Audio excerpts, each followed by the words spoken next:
ನಮಸ್ಕಾರ ಸ್ನೇಹಿತರೆ, ನಾವು ಈಗಾಗಲೇ ನಿರ್ಧಾರ ತೆಗೆದುಕೊಳ್ಳುವ ಪ್ರಶ್ನೆಯನ್ನು ಡಿಸ್ಕಷನ್ ಮಾಡಿದ್ದೀವಿ. ಭಾಳ ಜನ ಆ ತರಗತಿಯನ್ನು ತಾವು ಇಷ್ಟಪಟ್ಟಿದ್ದೀರಿ. ಸುಮಾರು 16-17 ಸಾವಿರ ವಿದ್ಯಾರ್ಥಿಗಳು ಅದನ್ನು ನೋಡಿದ್ದೀರಿ.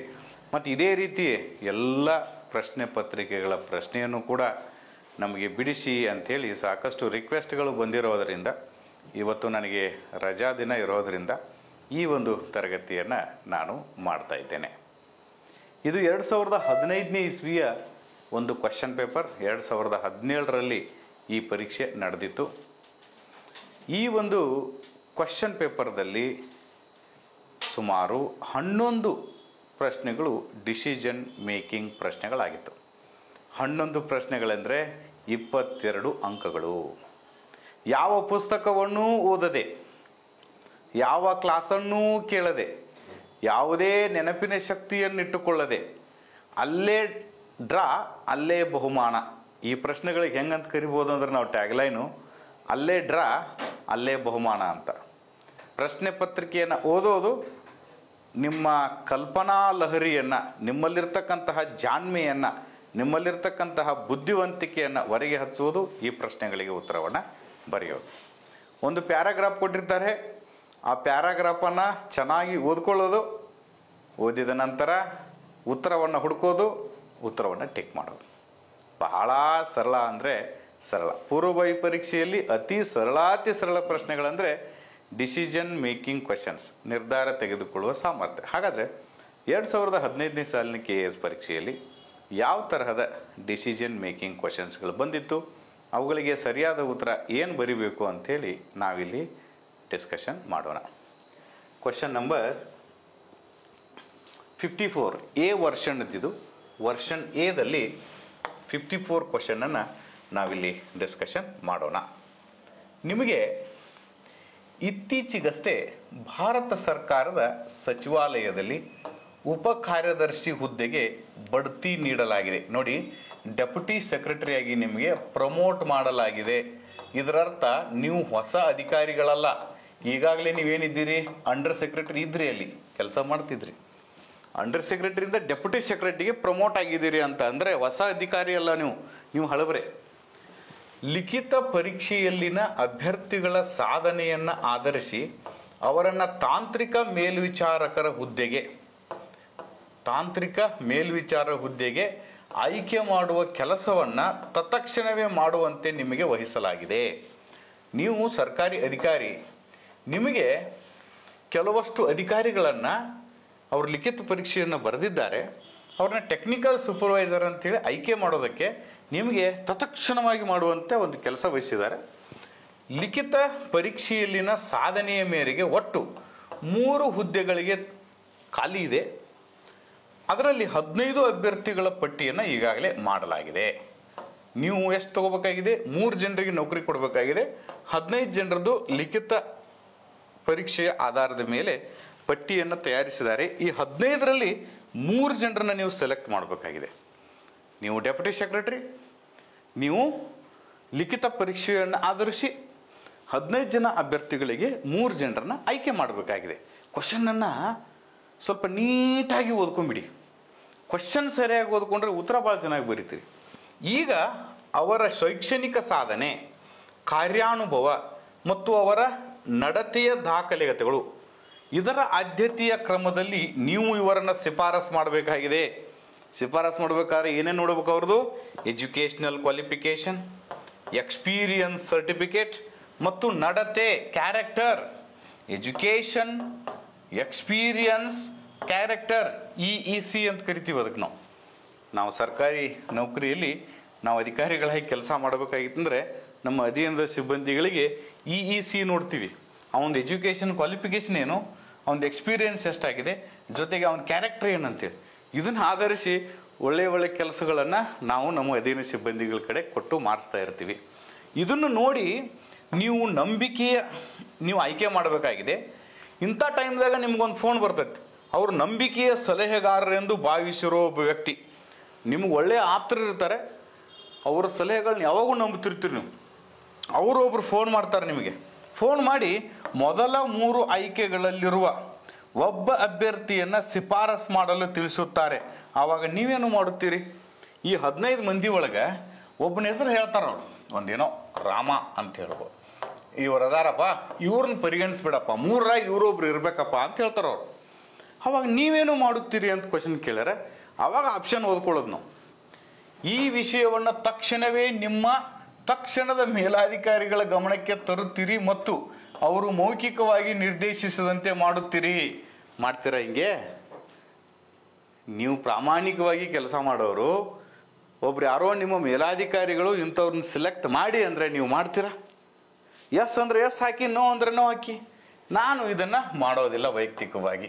ಹಂಗಾದ್ರೆ ಇದು ಆಪ್ಷನ್ ತಪ್ಪು. ಇಲ್ಲಿ ನೀವು ಹಿಂಗೆ ಡಿಸೈಡ್ ಮಾಡ್ತಾ ಹೋಗ್ಬೇಕು. ನಿಮ್ಮ ಸಲಹೆಗಾರರಾಗಿದ್ದರಿಂದ ನಿಮ್ಮನ್ನು ಅನುಸಂಧಾನ ಮಾಡಿದ ಹಿರಿಯ ಅಧಿಕಾರಿಗಳ ಕೋರಿಕೆಯನ್ನು ಮನ್ನಿಸುತ್ತೀರಿ. ನನಗೆ ಭಾಳ ಆಪ್ತರದಾರ ಅವ್ರು ಯಾವಾಗೂ ಒಳ್ಳೆ ಸಲಹೆ ಮಾಡ್ತಾರೆ. ಅವ್ರು ಹೇಳ್ರೆ ಮುಗೀತು. ಒಂದಲ್ಲ 3 ಜನ ಹೇಳ್ರು, 3 ಮಂದಿ ಅವ್ರು ಹೇಳ್ದಂಗ ಮಾಡ್ತಂತೇಳಿ ಅವರಿಗೆ ಅಧಿಕ ಆಧಾರವನ್ನು ಹೇಳುತ್ತಾ. ಅದೇ ಅರ್ಥ ನೋಡಿ. ಸರ್ ಒಂದ್ಯಾಕೆ ಸರ್, 3 ಜನರ ಹೆಸರು ನೀವೇ ಹೇಳಿ, ನೀವು ಹೇಳಿದವ್ರನ್ನ ಮಾಡ್ತೇನೆ ಹೇಳು. ಅದು ಅಧಿಕ ಆಧಾರವನ್ನು ಹೇಳುತ್ತಾ ಅವರು ತಿಳಿಸಿದ ಅಭ್ಯರ್ಥಿಯ ಸ್ಥಾನವನ್ನು ಲೆಕ್ಕಿಸದೆ ಅವನ ಮತ್ತು ಅವಳ ಶಿಫಾರಸನ್ನ ಮಾಡುತ್ತೀರಿ. ಅವನು 15 ನಂಬರ್ದಾಗ ಯಾವ ನಂಬರ್ ಅದಾನೋ, ಒಂದು ಎಜುಕೇಶನ್ ಏನೋ, ಒಂದು ಎಕ್ಸ್ಪೀರಿಯನ್ಸ್ ಏನೋ, ಒಂದು ಕ್ಯಾರೆಕ್ಟರ್ ಏನೂ ನೋಡ್ಲಾರ್ದ ಸೆಲೆಕ್ಟ್ ಮಾಡ್ತೀನಿ ಅಂತಂದ್ರೆ ನೀವು ಸಾಧ್ಯ ಇದೆಯಾ ಮಾಡೋದಕ್ಕೆ? ನಿಮ್ಗೆ ಈಗಾಗಲೇ ಅಂಡರ್ ಸೆಕ್ರೆಟರಿ ಆಗಿ 5-6 ವರ್ಷ ಕೆಲಸ ಮಾಡಿದಿರಿ, ಡೆಪ್ಟಿ ಸೆಕ್ರೆಟರಿ ಪ್ರಮೋಟ್ ಆಗೈತಿ, ನೀವು ಹೊಸಬರಲ್ಲ. ಅವಾಗ ಇದನ್ನ ಮಾಡ್ತೀರಾ? ನೀವು ಡೆಫಿನೆಟ್ ಆಗಿ ಹೇಳ್ತೀರಿ ನೋ ಅಂತ ಹೇಳ್ತೀರಿ. ಅವಾಗ ನೋ ಅಂದ್ರೆ ಇದು ಆಪ್ಷನ್ ನೋ ಆಗುತ್ತೆ. ಜಸ್ಟ್ ಈಸಿಯಾಗಿ ಕಂಡುಹಿಡಿಬಹುದು ನೋಡಿ. 3ನೇ ಆಪ್ಷನ್, ಎಲ್ಲ 15 ಅಭ್ಯರ್ಥಿಗಳ ಪ್ರೊಫೈಲನ್ನು ಪರೀಕ್ಷಿಸುತ್ತೀರಿ ಹಾಗೂ ಅವರ ಮೆರಿಟ್ನ ಆಧಾರದ ಮೇಲೆ ತೀರ್ಮಾನ ತೆಗೆದುಕೊಳ್ಳುವಿರಿ.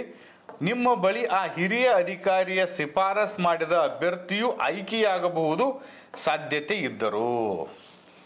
ಇಲ್ಲೇನೋ ಒಂದು ಟೈಪ್ ನಿಮಗೆ ಏನು ಅನಿಸ್ತಾ ಇದೆ? ಜೆನ್ಯೂನ್ ಅನಿಸ್ತಾ ಇದೆ. 15 ಜನರ ಪ್ರೊಫೈಲ್ ಚೆಕ್ ಮಾಡ್ತೀರಿ, ಅವ್ರ ಮೆರಿಟನ್ನು ನೋಡ್ತೀರಿ. ನಿಮ್ಮ ಬಳಿ ಹಿರಿಯ ಅಧಿಕಾರಿ ಹೇಳೇನಲ್ಲ, ಅವನು ಕೂಡ ಆಯ್ಕೆ ಆಗಬಹುದು. ಅವನು ಇ.ಸಿ ಸರಿಯಾಗಿತ್ತಂದ್ರೆ ಅವನು ಕೂಡ ಆಯ್ಕೆ ಆಗಬಹುದು. ಅವನ ಎಜುಕೇಶನ್ ಕ್ವಾಲಿಫಿಕೇಶನ್, ಎಕ್ಸ್ಪೀರಿಯನ್ಸ್, ಅವನ ಕ್ಯಾರೆಕ್ಟರ್ ಸರಿ ಇದ್ರೆ ಆಯ್ಕೆ ಆಗಬಹುದು. ಸೊ ದಟ್ ಇಲ್ಲೇನೋ ನನಗೆ ಸರಿ ಅನಿಸ್ತಾ ಇದೆ ಹಂಗಂತೇಳಿ ಇಲ್ಲಿಗೆ ಬಿಟ್ಟು ಬಿಡಬೇಡಿ. ಮತ್ತೆ 4 ನೋಡಿ, ಇದಕ್ಕಿಂತ ಬೆಸ್ಟ್ ಅದಿತ್ತಂದ್ರೆ ಅದನ್ನ ಹಾಕ್ಬೇಕು. ಮತ್ತೆ ವಿಚ್ ಒನ್ ಈಸ್ ಬೆಸ್ಟ್ ಹಾಕುದಿರ್ತೈತಿ. ಇಲ್ಲಿ ಕಚೇರಿಯಲ್ಲಿ ಇದು ಭ್ರಷ್ಟಾಚಾರವನ್ನು ವೃದ್ಧಿಗೊಳಿಸುವುದರಿಂದ ನಿಮ್ಮ ಹಿರಿಯ ಅಧಿಕಾರಿಗಳ ಶಿಫಾರಸ್ ಮಾಡಿದ ಅಭ್ಯರ್ಥಿಯ ಆಯ್ಕೆಯಾಗುವುದೇ ಇಲ್ಲ ಎಂಬುದನ್ನು ಖಚಿತಪಡಿಸಿಕೊಳ್ಳುತ್ತೀರಿ. ಆತನನ್ನು ಆದ್ಯತೆಯಲ್ಲಿ ಕೆಳಗಿಳಿಸುತ್ತೀರಿ. ನೋಡಿ, ಒಬ್ಬರ ಹೆಸರು ಹೇಳಿರ್ತಾನೆ ಅವ್ರು ರಾಮ ಅಂತೇಳಿ, ಅವನು ಸೆಲೆಕ್ಟ್ ಆಗ್ತಿದ್ದಂದ್ರೆ ಸ್ವಂತ ಬಲದ ಮೇಲೆ ಸೆಲೆಕ್ಟ್ ಆಗ್ತಿದ್ದಂದ್ರೂ ಕೂಡ ಅವ್ರು ಹೇಳ್ಯಾರಲ್ಲ, ಅವನು ಹೆಂಗಾರೆ ಮಾಡಿ ತೆಗಿಬೇಕು. ಇದು ಒಬ್ಬ ಒಳ್ಳೆಯ ಅಧಿಕಾರಿ ಲಕ್ಷಣ ಅಲ್ಲ ಅನ್ನೋದು ನಿಮ್ಗೆ ಗೊತ್ತಾಗ್ತೈತಿ. ಅವಾಗ ಇದು ಕೂಡ ಏನಾಗ್ತದೆ? ನೋ ಆಗ್ತದೆ. ಈ ಆಪ್ಷನ್ನು ನೋ ಆಗ್ತದೆ. ಸರಿಯಾದ ಉತ್ತರ 3 ಆಗ್ತದೆ. ಅಂಡರ್ಸ್ಟ್ಯಾಂಡ್? ಈ ತರಹ ನೀವೇನು ಮಾಡ್ಬೇಕಂದ್ರೆ ಸೆಲೆಕ್ಟ್ ಮಾಡ್ತಾ ಹೋಗಬೇಕು. ಈಗ ನಾವು 55 ಹೋಗೋಣ. ಭಾಳ ಇಂಪಾರ್ಟೆಂಟ್ ಇದೆ. ನೀವು ತೆರಿಗೆ ಸಂಗ್ರಹಣೆ ಇಲಾಖೆಯ ಮುಖ್ಯಸ್ಥರು. ಒಂದೇನಪ್ಪ? Tax collection. I think it may be commercial tax ಇರ್ಬೋದು, ಇಲ್ಲ ಅಂದರೆ ಇನ್ಕಮ್ ಟ್ಯಾಕ್ಸ್ ಇರ್ಬೋದು. ಯಾವುದೋ ಒಂದು ಟ್ಯಾಕ್ಸ್ ಕಲೆಕ್ಷನ್ ಅಧಿಕಾರಿಗಳಾಗಿ ನೀವು ಕೆಲಸ ಮಾಡತ್ತೀರಿ. ಇವು ಭಾಳ ಇಂಪಾರ್ಟೆಂಟ್. ನಮ್ಮ ಬಜೆಟ್ಗೆ ರೆಸಿಪ್ಟ್ ಸೈಡ್ ಏನಾದರೂ ಬರೋದಿತ್ತಂದರೆ commercial tax, income tax, corporate tax ಇವೆಲ್ಲನೂ ಕೂಡ ದೇಶಕ್ಕೆ ಇವು ಬರೋದ್ರಿಂದ ನಾವು ಬಜೆಟನ್ನು ಮಂಡಿಸ್ತೀವಿ. ಟ್ಯಾಕ್ಸ್ ಅಂತಕ್ಕಂಥದ್ದು ಇರೋದ್ರಿಂದನೇ ಇವತ್ತು ನೀವೆಲ್ಲ ಇದ್ದೀವಿ ಇಲ್ಲಿ. ನೀವೆಲ್ಲ ಅಭ್ಯಾಸ ಮಾಡಿ ಎಕ್ಸಾಮ್ ಬರೀತಿರೋದು ಯಾಕೆ ಹೇಳ್ರಿ? ಸಂಬಳ ತಗೊಳಕಲ್ಲ. ಸಂಬಳ ಎಲ್ಲಿಂದ ಕೊಡ್ತಾರೆ? ಟ್ಯಾಕ್ಸಿಂದ ಕೊಡ್ತಾರೆ. ಈ ಟ್ಯಾಕ್ಸ್ ಅನ್ನೋದು ಇಲ್ಲ ಆಗಿತ್ತಂದ್ರೆ, ಈ ದೇಶದಲ್ಲಿ ಆಡಳಿತ ಯಂತ್ರವೇ ಇರ್ತಿರ್ಲಿಲ್ಲ. ನೋಡಿ, ಭಾಳ important. Tax is very important. ಇವತ್ತು ಟ್ಯಾಕ್ಸ್ ಅಂತಕ್ಕಂಥ ಕಲ್ಪನೆ ಇರೋದ್ರಿಂದ ರಾಜಕಾರಣಿಗಳಿದ್ದಾರೆ, ಅಧಿಕಾರಿಗಳಿದ್ದಾರೆ, ಎಲ್ಲರೂ ಕೂಡ ಇದ್ದಾರೆ. ಇಲ್ಲಾಂದರೆ ಯಾರು ಕೂಡ ಇಲ್ಲಿ ಏನೋ ಇರ್ತಾನೆ ಇರಲಿಲ್ಲ. ಈ ಒಂದು ವ್ಯವಸ್ಥೆ ಇರ್ತಾ ಇರಲಿಲ್ಲ. ಅವಾಗ ತಾವೇ ದುಡಿಯೋದು, ತಾವೇ ತಿನ್ನೋದು, ಬಾರ್ಟರ್ ಸಿಸ್ಟಮ್ ಇರ್ತಿತ್ತು. ನೀನು ನಂಗೆ ಜೋಳ ಕೊಡು, ನಾನು ನಿನಗೆ ಗೊಂಜಾಳ ಕೊಡ್ತೀನಿ ಅಂತ ಇರ್ತಿತ್ತು. ನನಗೆ ಹಸು ಕೊಡು, ನಿನಗೆ ನಾನು ಎಮ್ಮೆ ಕೊಡ್ತೀನಿ ಅಂತ ಇರ್ತಿತ್ತು. Tax is very important. ಇಲ್ಲಿ ಟ್ಯಾಕ್ಸ್ ಕಲೆಕ್ಷನ್ ಡಿಪಾರ್ಟ್ಮೆಂಟ್ದಲ್ಲಿ ನೀವು head, you are the head. ಇದು ಭಾಳ ತಿಳ್ಕೊಬೇಕು. ಟ್ಯಾಕ್ಸ್ ಕಂಪ್ನಿಯಾಗ ನಿನ್ನ ಪಾತ್ರ ಏನು? ನೀ ಕ್ಲರ್ಕ್ ಇದೆಯೋ, ಹೆಡ್ ಇದೆಯೋ, ಮಿಡಲ್ ಮ್ಯಾನ್ ಇದೆಯೋ, ಅಥವಾ ಏನಿದೆ ನೀನು ಅಂತ ತಿಳ್ಕೊಬೇಕು. ತಮ್ಮ ಕೆಳಗಿನ ಸಹೋದ್ಯೋಗಿಗಳನ್ನು ಅವರು ಮುಖ್ಯಸ್ಥರಾಗಿರೋ ವಲಯದಿಂದ ಸರ್ಕಾರಕ್ಕೆ ಉತ್ತಮ ರಾಜಸ್ವ ನೀಡುವ ಮತ್ತು ಹಿಂದಿನ ತೆರಿಗೆ ಸಂಗ್ರಹಣೆ ಎಲ್ಲ ದಾಖಲೆಗಳನ್ನು ಹಿಂದಿಕ್ಕುವ ಗುರಿಯತ್ತ ಪ್ರೇರೇಪಿಸಲು ಇಚ್ಛಿಸಿದ್ದೀರಿ. ಲಾಸ್ಟ್ ಟೈಮ್ 130 ಕೋಟಿ ರೂಪಾಯಿ ಕಲೆಕ್ಷನ್ ಆಗಿದೆಯಪ್ಪ, ಈ ಸಲ 150 ಕೋಟಿ ಕಲೆಕ್ಷನ್ ಮಾಡಬೇಕಾಗಿದೆ ನಿಮ್ಮ ಮನಸ್ಸಿನಾಗ ಅನಿಸಿದೆ. ಆವಾಗ ನೀವೇನು ಮಾಡ್ತೀರಿ, ಅವರು ಪ್ರತಿಯೊಂದು ಝೋನ್ದಿಂದ ಹೆಡ್ಗಳನ್ನ ಕರಿತೀರಿ. ನಿನ್ನ ಕೈಯಾಗ 10 ಝೋನ್ ಅದಾವ ಅಂದ್ರೆ 10 ಜನರದ ಹೆಡ್ಗಳನ್ನ ಕರಿತೀರಿ ಅಂತ ಹಿಂಗೆ ನಿಮ್ಮ ತಲೆ ಒಳಗೆ ನೀವು ಊಹೆ ಮಾಡಕ್ಕೆ ಸ್ಟಾರ್ಟ್ ಮಾಡ್ಬೇಕು. ಆವಾಗ ಹೆಚ್ಚು ಸಾಧನೆ ಮಾಡ್ಬೇಕಾದ್ರೆ ನೀವು ಯಾವ ತರಹ ಪ್ಲ್ಯಾನ್ ಮಾಡ್ತೀರಿ ಅವ್ರನ್ನ ಕರೆಸಿ ಅಂತ. ಕರೆಸಿ ಮೀಟಿಂಗ್ದಾಗ ಕುಂತಾರನ್ನು ತಿಳ್ಕೊಬೇಕೀಗ. ಈಗ ಏನು ಹೇಳ್ಬೇಕು ನಾ ಅವ್ರಿಗೆ, ಅಲ್ಲಿದೆ ನೋಡಿ, ನೀವೇನು ಹೇಳ್ಬೇಕು ಅನ್ನೋದು ಅಲ್ಲಿದೆ. ಅವ್ರಿಗೆ ಹೇಳ್ತೀರಿ ಒಳ್ಳೆಯದು, ಇದು ವೈಯಕ್ತಿಕ ಜವಾಬ್ದಾರಿ ಮತ್ತು ಆಂತರಿಕ ತೃಪ್ತಿಯನ್ನುಂಟು ಮಾಡುತ್ತದೆ ಎಂದು ಕೆಳಗಿನ ಸಹೋದ್ಯೋಗಿಗಳಿಗೆ ಹೇಳುವುದು ಅಲ್ಲ. ಅವ್ರಿಗೆ ಹೇಳ್ತೀರಿ ಭಾಷಣ ಮಾಡ್ಕೋತ, ನೋಡಪ್ಪ ನಮ್ಮ ದೇಶದಲ್ಲಿ ಇವತ್ತೇನಾದರೂ ನಾವು ನೀವು ಎಲ್ಲ ಇರಬೇಕಾಗಿತ್ತಂದ್ರೆ ತೆರಿಗೆ ಭಾಳ ಇಂಪಾರ್ಟೆಂಟ್. ತೆರಿಗೆ ಹಣದಲ್ಲಿ ನಾವೆಲ್ಲ ಸಂಬಳ ತೊಗೋತೀವಿ. ಅದಕ್ಕೆ ದಯವಿಟ್ಟು ಏನು ಮಾಡಿ, ಹೋದ ವರ್ಷ 130 ಕೋಟಿ ತೆರಿಗೆ ಸಂಗ್ರಹ ಮಾಡಿದಿರಿ, ಈ ಸರಿ 150 ಕೋಟಿ ಸಂಗ್ರಹ ಮಾಡಿರಿ. ಇದರಿಂದ ನಿಮಗೆ ಆಂತರಿಕ ತೃಪ್ತಿ ಆಕೈತಿ, ಮತ್ತೆ ಏನಾಗ್ತೈತಿ, ನಿಮ್ಮ ಜವಾಬ್ದಾರಿ, ವೈಯಕ್ತಿಕ ಜವಾಬ್ದಾರಿಯು ಕೂಡ ಪರಿಗಣನೆ ಆಗ್ತೈತಿ ಅಂತ. ತಪ್ಪೇನಿಲ್ಲ, ಇದು ಸರಿ ಇದೆ. ಓಕೆ, ಹಂಗಂತೇಳಿ ಇವನು ಬಿಡಕ್ಕೆ ಹೋಗ್ಬೇಡಿ. ಇವನು ನೋಡಿ ಇಲ್ಲಿ ಭಾಳ ಮಜಾ ಇದೆ ನೋಡಿ, ಅದು ಸರಿ ಇದ್ರೂ ಕೂಡ ಉತ್ತರ ಸರಿ ಆಕೈತಿ ಇಲ್ಲ ಲಾಸ್ಟ್ ತಿಳ್ಕೊಳ್ಳಿ. ಯಾರ ಸಾಧನೆಯು ಇತರರಿಗಿಂತ ಉತ್ತಮವಾಗಿರುತ್ತದೆಯೋ ಅವರಿಗೆ ನಗದು ಬಹುಮಾನಗಳನ್ನು ನೀಡಲಾಗುವುದೆಂದು ಕೆಳಗಿನ ಸಹೋದ್ಯೋಗಿಗಳಲ್ಲಿ ತಿಳಿಸುವುದು. ಹೌದಾ, ನೀವು ಇಷ್ಟು 20 ಕೋಟಿ ಹೋದ ವರ್ಷಕ್ಕಿಂತ 20 ಕೋಟಿ ಜಾಸ್ತಿ ಮಾಡಿಕೊಟ್ರೆ ನಿಮಗೆ ನಾನು ಕ್ಯಾಶ್ ಪ್ರೈಸ್ ಕೊಡ್ತೀನಿ. ತಪ್ಪಿದೆಯಾ? ತಪ್ಪಿಲ್ಲಲ್ಲ, ಸರಿ ಇದೆ. ಅದು ಕೂಡ ಸರಿ ಇದೆ ನೋಡಿ. ಈಗ ಇದು ಸರಿ ಆಯಿತು, ಇದು ಸರಿ ಆಯಿತು. ಮೂರನೇದು ಹೋಗೋಣ. ಯಾರ ಸಾಧನೆಯು ವಿಶೇಷವಾಗಿರುವುದೋ ಅವರಿಗೆ ಬಡ್ತಿಯನ್ನು ನೀಡಲಾಗುವುದು ಮತ್ತು ಇತರರಿಗಿಲ್ಲ ಎಂಬುದನ್ನು ಘೋಷಿಸುವುದು. ನೀವು ಹೆಡ್ ಆಗಿರೋದ್ರಿಂದ ಇದನ್ನು ಮಾಡ್ಬೋದಲ್ಲ. ಯಾರು ಜಾಸ್ತಿ ನೀವು ತೆರಿಗೆಯನ್ನು ಮಾಡಿದಿರಲ್ಲ, ನಿಮ್ಗೆ ನಾನು ಏನು ಕೊಡ್ತೀನಿ, ಬಡ್ತಿ ಕೊಡ್ತೀನಿ, ಇತರರಿಗೆ ಕೊಡಂಗಿಲ್ಲ ಅಂತೇಳಿ ಅದು ಕೂಡ ಕರೆಕ್ಟ್ ಇದೆ ನೋಡಿ. ಎಲ್ಲ ಕರೆಕ್ಟ್ ಅನ್ಸತ್ತವಲ್ಲ ಇಲ್ಲಿ. ಇದು ಭಾಳ ನೋಡಿ, ಭಾಳ ಬೆಸ್ಟ್ ಕ್ವಶನ್ ಇದು ನೋಡಿ.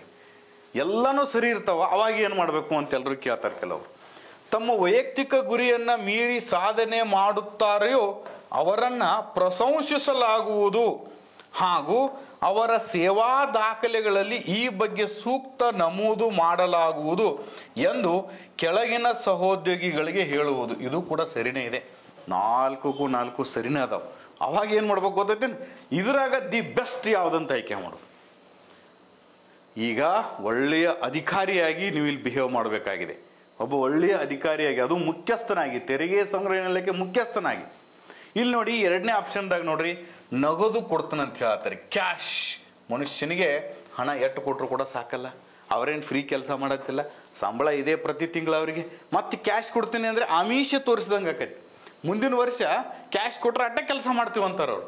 ಸೊ ದ್ಯಾಟ್ ಅವಾಗ ಈ ಆಪ್ಷನ್ 4 ಆಪ್ಷನ್ದೊಳಗೆ ಇದು ಅಷ್ಟೇನು ಪ್ರಾಮುಖ್ಯತೆ ಇಲ್ಲ. 4ದಾಗಿನ ಬೆಸ್ಟ್ ಯಾವ್ದು ಹುಡುಕ್ಬೇಕು ನಾವು, ಇದು 4th ಆಪ್ಷನ್ ಬರ್ತೈತಿ, ಕ್ಯಾಶ್ ಕೊಡ್ತೀನಿ ಅಂದ್ರೆ.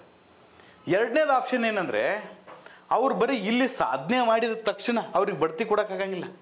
ಸರ್ಕಾರಿ ವ್ಯವಸ್ಥೆಯಲ್ಲಿ ಬಡ್ತಿ ಕೊಡಬೇಕಾದ್ರೆ 5 ವರ್ಷ ಒಂದು ಹುದ್ದೆಯಲ್ಲಿ ಕೆಲಸ ಮಾಡಿರಬೇಕು, ಅಥವಾ 3 ವರ್ಷ ಒಂದು ಹುದ್ದೆಯಲ್ಲಿ ಕೆಲಸ ಮಾಡಿರಬೇಕು. ಅವನ ವಿರುದ್ಧ ಯಾವುದು ಡಿಪಾರ್ಟ್ಮೆಂಟಲ್ ಎನ್ಕ್ವೈರಿ ಇರಬಾರ್ದು. ಹೌದಾ, ಅವನು ನಿಗದಿತವಾಗಿರ್ತಕ್ಕಂತಹ ಕ್ವಾಲಿಫಿಕೇಶನ್ ಮುಗಿಸಿರ್ಬೇಕು. ಹಿಂಗೆಲ್ಲ ಕಂಡೀಷನ್ಸ್ ಅದಾವ. ಇಲ್ಲಿ ನಾವು ಹೆಚ್ಚು ಸಂಗ್ರಹ ಮಾಡ್ತಾನಂತೇಳಿ ಅವ್ನಿಗೆ ಬಡ್ತಿ ಕೊಡೋಕ್ಕಾಗತ್ತೇನು? ಕೊಡೋಕ್ಕಾಗೋದಿಲ್ಲ. ಸೊ ದ್ಯಾಟ್ ಇಲ್ಲಿ ಈ ಬಡ್ತಿ ಅಂತಕ್ಕಂಥ ವರ್ಡು, ಇಲ್ಲಿ ನಗದು ಅಂತಕ್ಕಂಥ ವರ್ಡು ಅಷ್ಟು ಸೂಕ್ತ ಅಲ್ಲದೇ ಇರೋದರಿಂದ ನಾವು ಇದನ್ನು ಕೂಡ ಸೂಕ್ತ ಅಲ್ಲ ಅಂತ ಪರಿಗಣಿಸಬಹುದು. ಇನ್ನು 3ನೇದು ನೋಡ್ರಿ, ಇದು ಬರೇ ಕೆಲಸ ಮಾಡ್ಬೇಕಪ್ಪ, ಇದು ನಿಮ್ಮ ವೈಯಕ್ತಿಕ ಜವಾಬ್ದಾರಿ, ನಿಮಗೆ ಸ್ಯಾಟಿಸ್ಫ್ಯಾಕ್ಷನ್ ಆಕತ್ತೈತಿ ಹೇಳ್ರ ಇಂಥವ್ರನ್ನ ಭಾಳ ಮಂದಿ ಕೇಳಿವತ್ತಂದು ಹೋಗಿಬಿಡ್ತಾರ ಅವ್ರ. ಹೋದ ಸರ್ನು ಹಿಂಗೆ ಹೇಳಿದ್ರು, ಹೋದ ಸರ್ನು ಮಾಡಿದೀವಿ, ಈ ಸರ್ನು ಹಂಗೆ ಹೇಳತ್ತಾರ, ಈ ಸರ್ನು ಮಾಡಿದೀವಿ, ಮುಂದಿನ ಸರ್ನು ಹೇಳ್ತಾರ ಹಂಗೆ ಮಾಡಿವಿ. ಬರೀ ಮಾತು ಹೇಳಿದ್ರೆ ಉಪಯೋಗ ಇಲ್ಲ ಅಂತ ಹೇಳ್ಕೊತ ಹೋಗ್ತಾರೆ. ಅದಕ್ಕೂ ದಿಸ್ ಇಸ್ ನಾಟ್ ಸೂಟೇಬಲ್ ಅಂತ ನೋಡಿ. ಇದು ನಿಮಗೆ 30% ಸರಿ ಅನಿಸ್ಬೋದು ಈ ಥರ ಮಾಡಿದರೆ, ಇದು 50% ಸರಿ ಅನಿಸ್ಬೋದು ಈ ಥರ ಮಾಡಿದರೆ, ಇದು 80% ಸರಿ ಅನಿಸ್ಬೋದು. ಬಟ್ 100% ಯಾವ್ದು ಸರಿ ಇದ್ರಾಗ ಅದನ್ನು ಹುಡುಕ್ಬೇಕು ನೀವು. ತಿಳಿತಾ? ತಮ್ಮ ವೈಯಕ್ತಿಕ ಗುರಿಗಳನ್ನು ಮೀರಿ ಸಾಧನೆ ಮಾಡುತ್ತಿರೋ ಅವರಿಗೆ ಪ್ರಶಂಸಿಸಲಾಗೋದು. ಅಪ್ರಿಷಿಯೇಷನ್ ಮಾಡ್ತಾನೆ, ಒಂದು ಫಂಕ್ಷನ್ ಮಾಡ್ತೀನಿ, ಅವರಿಗೆ ಸನ್ಮಾನ ಮಾಡ್ತೀನಿ. ನೋಡು, ಸರ್ಕಾರದ ಹಣನೂ ಕೊಡ್ತಾನಂತಿಲ್ಲ, ಆಮಿಷ ಬಿಡ್ದಂಗೆ ಆಗಲಿಲ್ಲ, ಬಡ್ತಿ ಕೊಡೋಕ್ಕೆ ಟೆಕ್ನಿಕಲ್ ಪ್ರಾಬ್ಲಮು ಸಾಲ್ವ್ ಆಯಿತು. ಒಂದು ಫಂಕ್ಷನ್ ಮಾಡಿ ಅವರಿಗೆ ಶಾಲ್ ಒದಿಸಿ ಸನ್ಮಾನ ಮಾಡಿ, ಇಂಥವರ ಒಂದು ಸಾಧನೆಯಿಂದ ನಾವು ನಮ್ಮ ಒಂದು ರಾಜ್ಯದಲ್ಲಿ 20 ಕೋಟಿ ತೆರಿಗೆ ಸಂಗ್ರಹ ಆಯಿತು ಅನ್ನೋಕ್ಕೆ ಏನು ಖರ್ಚಾಗೋದಿದೆ? ಜೊತೆಗೆ ಇನ್ನೊಂದು ಮುಖ್ಯವಾಗಿರ್ತಕ್ಕಂಥ ಅಧಿಕಾರ ಮುಖ್ಯಸ್ಥರಾದವ್ರಿಗೆ ಇರ್ತದ, ಅವ್ರದ್ದು ಸರ್ವಿಸ್ ರೆಕಾರ್ಡ್ದಲ್ಲಿ ಒಳ್ಳೆಯ ಶರ ನಮೂದಿಸೋದು. ಪ್ರತಿ ವರ್ಷ ನಾವು ಶರ ಬರಿತೀವಿ, ಕಾನ್ಫಿಡೆನ್ಷಿಯಲ್ ರಿಪೋರ್ಟ್ ಅಂತೇಳಿ ನಮ್ಮ ಕೆಳಗಿನ ಅಧಿಕಾರಿಗಳಿಗೆ ಅದನ್ನು ಬರಿತೀವಿ. ಈ ಗುಡ್ ಆಫೀಸರ್ ಅವರು ಅಪ್ರಿಷಿಯೇಷನ್ ಮಾಡ್ತೀವಿ, ಅವರಿಗೆ ಔಟ್ಸ್ಟ್ಯಾಂಡಿಂಗ್ ಶರ ಕೊಡ್ತೀವಿ. So that this option is correct with 100%. This third option is correct with ಎಷ್ಟು percent? 30%. Second option correct with 50%. First option correct with 80%. ಇಲ್ಲಿ ನೀವು 100% ಯಾವುದು ಅಂತ ಹೇಳಿ ಬರೀತಿರಲ್ಲ, ಅದಕ್ಕೆ ಉತ್ತರ ಏನು ಬರುತ್ತೆ? ಸರಿಯಾದ ಅಂಕಗಳು ಬರೋದಕ್ಕೆ ಸಾಧ್ಯ ಇದೆ. ಡಿಸಿಷನ್ ಮೇಕಿಂಗ್ಗೆ ನಾನು ಇಲ್ಲಿವರೆಗೆ ನೋಡಿದ್ದೀನಿಲ್ಲ, ಅದ್ರಾಗ ದ ಬೆಸ್ಟ್ ಕ್ವಶನ್ ಯಾವುದಪ್ಪ ಅಂದ್ರೆ ಇದು ನೋಡಿ. ಇದನ್ನು ದಯವಿಟ್ಟು ನೀವು ಯಾವಾಗಲೂ ಕೂಡ ಇದನ್ನು ಕಟ್ ಮಾಡಿ ನೀವು ಮುಂದೆ ಇಟ್ಕೊಳ್ಳಿ, ಅಥವಾ ಇದನ್ನ ಸೈಡ್ ಹಾಕ್ತೀನಿ, ಇದನ್ನು ಸ್ಕ್ರೀನ್ಶಾಟ್ ತಗೊಳ್ಳಿ. ಇದು the best question for decision making ನಾನು ಇಲ್ಲಿವರೆಗೆ ನೋಡಿರ್ತಕ್ಕಂಥ ಪ್ರಶ್ನೆಯಲ್ಲಿ. ಓಕೆ, ನೆಕ್ಸ್ಟ್ ಹೋಗೋಣ. Question number 57. ಚಳಿಗಾಲದ ಅವಧಿಯಲ್ಲಿ ನಿರ್ವಸತಿಗರಿಗೆ, ಚಳಿಗಾಲ ನಡೆದಿದೆ, ಪಾಪ ಕೆಲವೊಬ್ರಿಗೆ ಏನಿಲ್ಲ, ಮನೆ ಇಲ್ಲ, ವಸತಿ ಇಲ್ಲ, ರಾತ್ರಿ ತಂಗುದಾಣಗಳನ್ನು ಮಾಡಿಕೊಡುವ ಯೋಜನೆಯೊಂದನ್ನು ನೀವು ತೆಗೆದುಕೊಂಡಿದ್ದೀರಿ. ನೀವು ಸರ್ಕಾರಿ ಅಧಿಕಾರಿನೇ ಇರ್ತೀರಿ.